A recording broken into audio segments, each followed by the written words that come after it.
Bienvenue sur les podcasts d'Alliance, Alliance, le premier magazine de la communauté juive, et à la rencontre de nos invités comme chaque semaine avec une actualité 100% israélienne.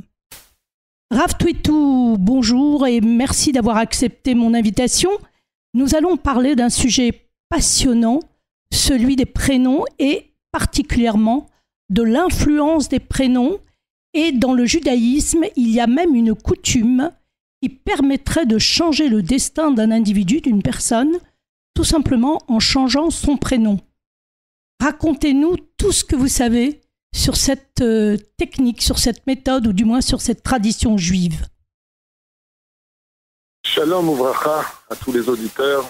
Machatima Tova Be'ezrat Hashem, qu'on soit tous inscrits dans le livre de la vie, avec les kéchot qui nous accompagnent le jour pour un meilleur jugement. Amen. Une vie où la finale, espérons pour tout le monde, Be'ezrat Hashem. Alors écoutez, la question que vous posez, effectivement, est très profonde et elle demanderait des heures d'explication parce que le nom est relié directement au mazal de celui qui le portera. La Gemara, dans Masechet Shabbat, à la page 156, nous apporte l'événement d'Avraham, qui, Avraham ne pouvait pas avoir d'enfant, mais Avraham, en changeant ne serait-ce qu'une seule lettre de son nom, eh bien, pourra engendrer enfin un fils du nom de Yitzhak. On voit que Sarah est stérile, oui. Mais en changeant la lettre Yud en lettre He, Sarah, enfin, oui, peut avoir un enfant. On a vu que Eliyahu Hanavi Zacholetov ne s'appelle pas Eliyahu, il s'appelle Elia. Et d'un coup, Dieu lui rajoutera la lettre Vav pour qu'il devienne éternel.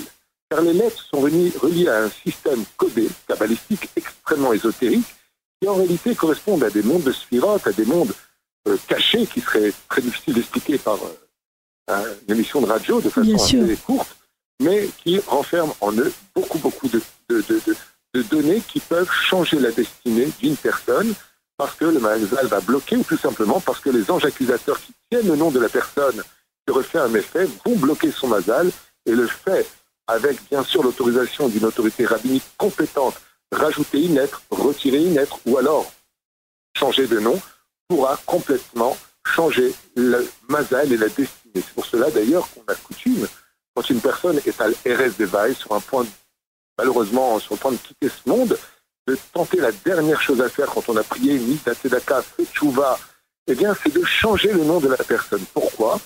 Bien parce que l'ange de la mort qui possède le nom de la personne reçoit un ordre de prendre cette âme-là avec ce nom-là. Et si on lui change son nom, ça remet tout en question parce qu'on va rajouter un nom. D'ailleurs, je tiens à dire qu'on ne change pas le nom d'une personne, on ne peut jamais le changer. On ne peut que rajouter un nom. Et en fin de compte, seul le nom usuel qui sera utilisé n'aura force et fonction dans le ciel. Alors vous-même, Rav, avez-vous assisté à ce processus, c'est-à-dire le changement d'une lettre ou de plusieurs dans un prénom, et quel a été le résultat ? Est-ce que vous avez des anecdotes à nous raconter, des changements peut-être fabuleux qui ont sauvé des personnes ? Est-ce que vous avez des cas que vous avez réellement vécus ? Il y a une personne qui est très très connue, et qui avait fait... on peut dire, un miracle qui a été publié même en livre. C'est la vie du Rav Yosef Sitruk. J'y ai pensé, oui, tout à fait. La médecine avait condamné, après un iroir mochil qu'il avait eu, un AVC assez important. Exact. Et le nom de Chaim lui avait été rajouté. Et on a vu quelque chose d'invraisemblable, d'incroyable. C'est que non seulement, grâce à Dieu, il a vécu longtemps après cela, mais qu'il a continué à enseigner la Torah, à participer à des meetings et à être présent. Oui, le nom, j'ai déjà vu autour de moi des gens qui ont fait des shinui shem, c'est-à-dire des changements de nom. Ça dépend de quoi on parle. Si on parle de maladie d'une personne qui est mourante, alors là on rentre dans un processus cérémonial, un peu compliqué avec 10 personnes qui doivent venir autour de lui et il y a des textes à lire qui n'ont aucun intérêt d'être dit dans cette émission. Mais en tout cas, oui, ça fait partie d'un processus bien précis. Il s'agit maintenant d'une personne qui... tout bloque, avec un rave compétent, qui s'y connaît dans le secret des noms, qui sait exactement de quoi il parle, parce que changer un nom, ça peut être efficace, mais ça peut être aussi dramatique si le nom n'est pas en rapport avec l'âme. Et pour cela, il faut savoir reconnaître les signes. Et bien, à partir de ce moment-là, on le fait à la synagogue, le jour du Shabbat, le lundi ou le jeudi, jour où on sort le Sefer Torah, et on nomme cette personne avec ce nouveau nom par lequel il devra se faire appeler tous les jours, Bezrat Hashem, qui deviendra donc son nouveau nom. Alors, à partir du moment où ce nom lui est donné, il y a un changement dans la destinée qui s'opère. D'accord. Alors, excusez-moi, j'ai voulu vous interrompre, mais je voulais comprendre. Quand vous dites une autorité compétente, vous entendez évidemment par un rabbin, mais comment savoir si tel rabbin est compétent pour un changement de prénom qui, comme vous venez de le dire, risque de bouleverser sa vie en bien, en espérant en bien, et pas toujours en bien. Donc, quels sont les critères de choix d'un rabbin ? D'abord, sa responsabilité. Vous savez qu'être rabbin, c'est comme être un père pour ses enfants. Bien sûr. On a des responsabilités, on a des engagements, et un vrai rabbin digne de ce nom-là ne veut que le bonheur de chaque juif.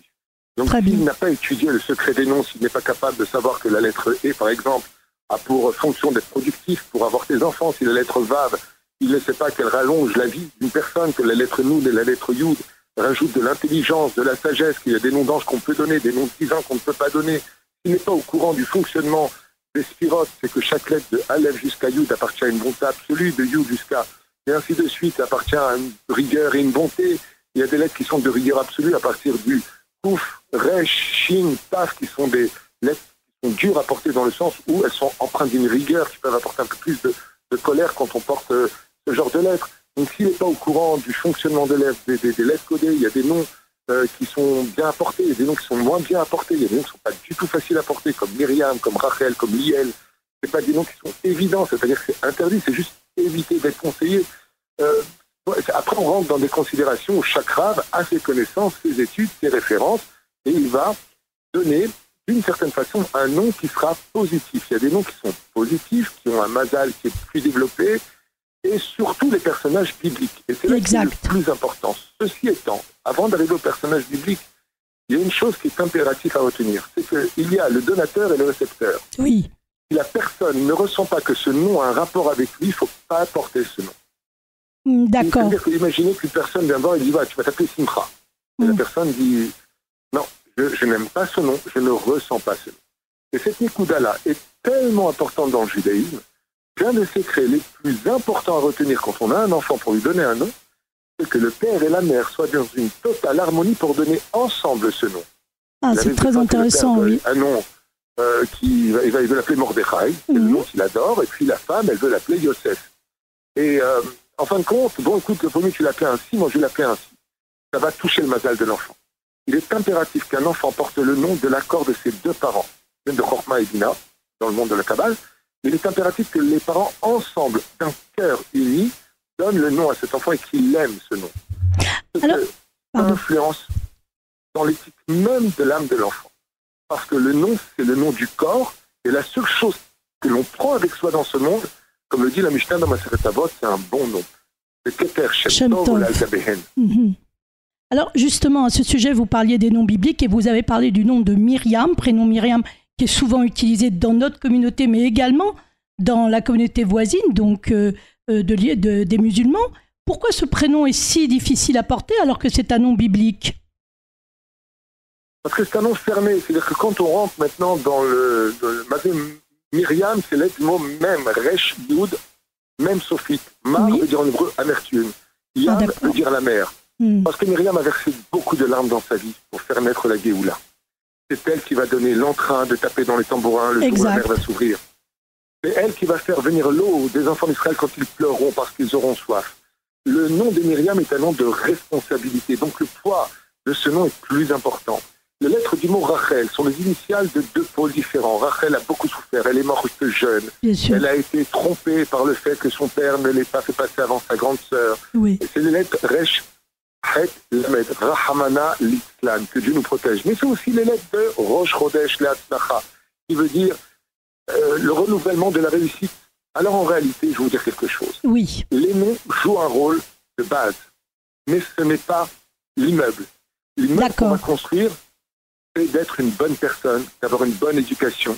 Il y a des gens qui s'appellent Rachel qui ont beaucoup souffert. Il y en a d'autres qui s'appellent Rachel et qui ont une vie merveilleuse. La direction à prendre, c'est de comprendre que les noms sont une base sur laquelle on peut faire grandir des géants en Torah. J'aimerais vous donner un exemple un petit peu marginal. L'un des plus grands maîtres du Ben Ishraï, dont la Igoula, on va dire, si tu veux, le Yud Gimel Be'eloul, s'appelait Rabbeinu Abdallah. Abdallah, c'est un nom musulman, ce n'est pas un nom. Tout à fait. C'était le maître de Bagdad. On parle de quelqu'un de géant. Ce qui fait que des fois, on peut avoir des noms. Bon, ça a été donné en son nom pour des raisons de remerciement parce qu'il a fait du bien aux Juifs. C'est comme Alexandre le Grand, quand Alexandre est devenu un nom, entre guillemets, pseudo-juif, parce qu'il a laissé le Beth Amikdash tranquille, il a honoré les Juifs et surtout Shimon HaTzadik. Donc il arrive des fois qu'il y ait des reconnaissances.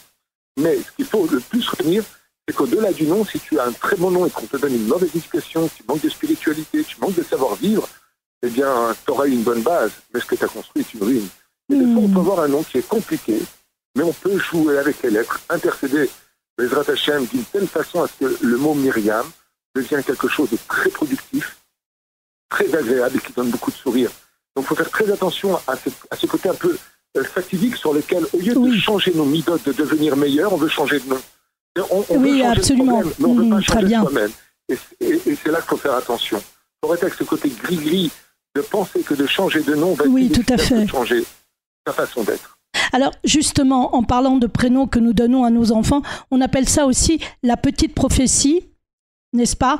C'est-à-dire que la maman ressent, comme vous le disiez si justement tout à l'heure, elle ressent que cet enfant qui va venir, qui va naître, devra s'appeler Sarah par exemple.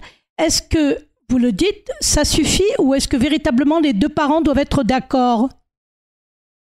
Alors, c'est très curieux de parler de ça parce qu'effectivement, le Shabbat, c'est comme ça que c'est marqué en tout cas dans mes livres, le Shabbat, il y a une révélation pseudo-prophétique qui souvent d'ailleurs est reliée à la paracha de la semaine. J'entends depuis des années, dans la paracha, il y avait ce nom-là, ça m'a inspiré. Bon, ok. Très bien. Mais il y a plus important que ça. Qu'on soit inspiré le jour du Shabbat ou un autre jour, c'est une chose. Deuxièmement, il y a la vie d'un Rav. Il est impératif de poser la question à un Talmid Chacham, de se référer à lui en disant, voilà, on aimerait l'appeler avec tel et tel nom. Et par exemple, par rapport au fait, une histoire qui m'est arrivée personnellement, donc une anecdote personnelle, d'une femme qui a eu beaucoup de problèmes pour avoir des enfants, et elle aurait apparemment transmis ce gène à son enfant. Elle a eu une fille, et elle m'a dit, comment vous me conseillez de l'appeler pour ne pas qu'elle ait autant de difficultés que moi j'ai eu pour avoir un enfant, parce qu'il y a des problèmes de santé. Je lui ai dit de l'appeler Bilha. Et elle m'a dit, Bilha, c'est un drôle de nom. Bilha était la servante de Rachel. Exact. Seulement dans le nom de Bilha, il y a 2 G. Et les 2 lettres G sont productives. Ça veut dire que ça lui permettra, dans son nom à elle, d'avoir des enfants, même si la nature est contre nature. C'est magnifique. Et donc elle a appelé Bilha. Et grâce à Dieu, j'ai appris il n'y a pas tellement longtemps qu'elle était mariée et qu'elle a eu un enfant dans la première année. Oh mais alors c'est incroyable, incroyable. Donc oui, il faut aussi poser la question parce que des fois, je vous raconte encore une anecdote. Allez-y, c'est passionnant. Écoutez bien, c'est pas chou. 2 jumeaux sont nés, un garçon et une fille. D'accord. Ils sont nés PAG, donc ils sont nés à 6 mois et quelques jours, pas de tétons, les poumons non développés, comme tous les prématurés. Les jumeaux qui en général naissent avant l'heure. Et quand ils sont venus me voir en disant la petite elle est dans une couveuse, ça se passe pas très bien, j'ai dit tu dois l'appeler Chaya. Et le père m'a dit pas du tout, j'aime pas du tout ce nom-là, je vois pas ma fille, il s'appelait Chaya, ils vont lui donner un autre nom. Et malheureusement cet enfant a eu un infarctus. Elle est décédée à l'hôpital.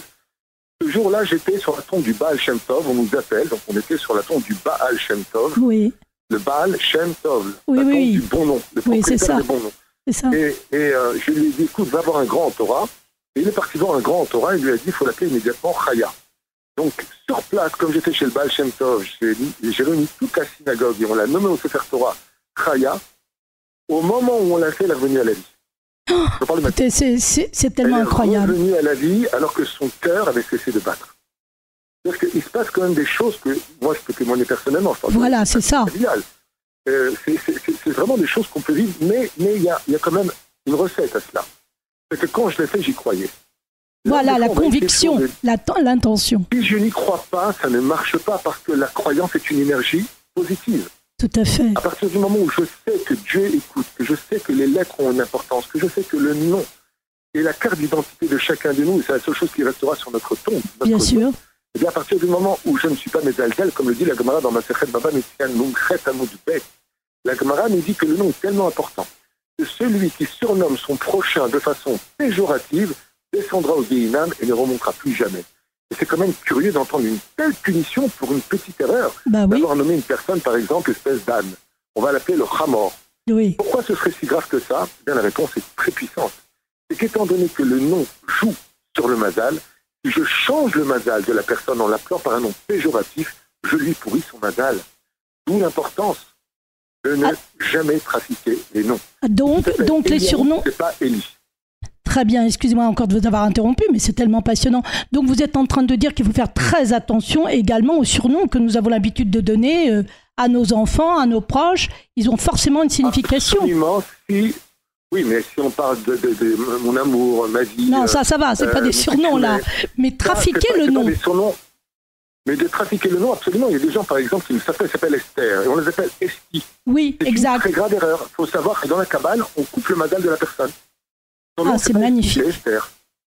Il ne faut pas retirer parce que chaque lettre est reliée à une spira dans le monde d'en haut. Et pour qu'il puisse s'accomplir, il va falloir intervenir dans ce domaine. Et c'est pour ça que quand je remplis une ketouba, je demande à la personne, par exemple, comment tu t'appelles, on va rester avec Esther, elle me dit Esther. Je lui dis, vous avez un surnom, vous appelez comment? Elle me dit Esther. Dans ce cas-là, je marque des mechouné de celle que l'on surnomme Esther. Parce que malgré tout, ça va jouer un rôle important puisque c'est devenu son nom usuel.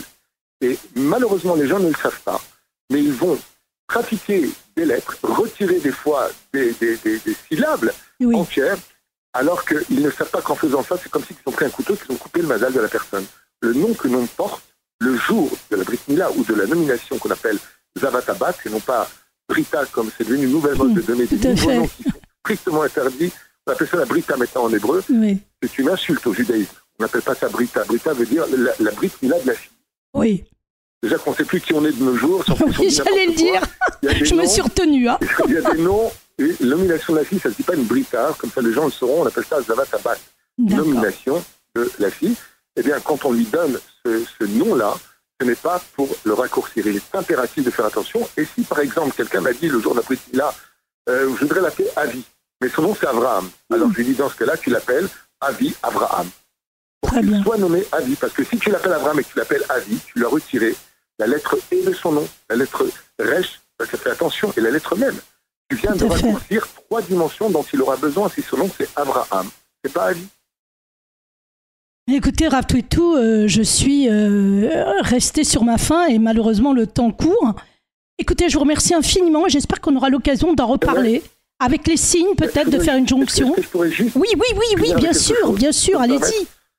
Vraiment un conseil d'amour pour chaque juif, arrêtez de donner des noms loisirs, des noms de non-juifs à vos enfants.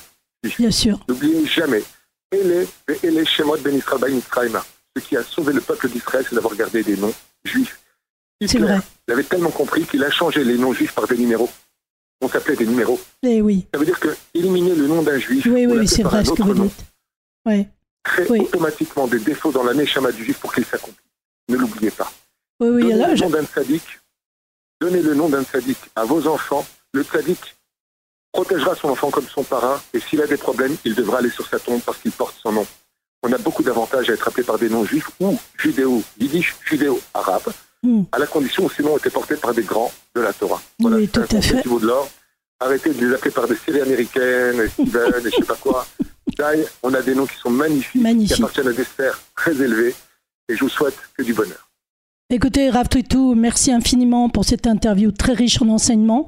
Et comme je vous le disais précédemment, j'espère qu'on aura l'occasion de faire une nouvelle émission, peut-être aussi avec les Mazélotes, où vous êtes un expert, et les prénoms, pourquoi pas. Entre-temps, je vous souhaite un super Shabbat Shalom, et je vous dis à très vite. Au revoir, Rav Twitou. Shabbat Shalom. Merci d'avoir suivi avec nous ce nouveau podcast d'Alliance, le premier magazine de la communauté juive sur Internet. À la semaine prochaine.